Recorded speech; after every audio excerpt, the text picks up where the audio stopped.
Welcome to the Tech Egg. Don't get scrambled. Enjoy the video.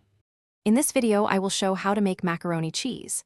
Start by boiling 500 g pasta until just shy of al dente, then drain and set aside.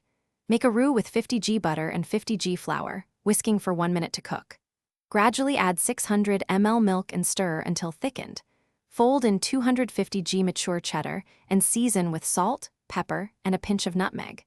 Bake for 15 minutes until bubbly and golden on top. A silky cheese sauce is the heart of great macaroni cheese, so take your time when making it. Start with a warm roux, then whisk in milk slowly to avoid lumps and get a glossy texture.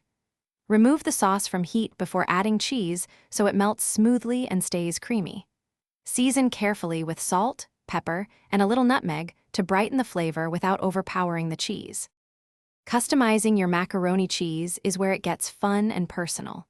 Try stirring in cooked bacon, roasted vegetables, or a teaspoon of mustard for depth and balance. Top with a mix of breadcrumbs and grated Parmesan for a crunchy finish that contrasts the creamy pasta. Bake in a moderate oven until the sauce bubbles and the top turns golden, then rest briefly before serving. Thanks for watching. Consider subscribing if I helped unscramble your problems.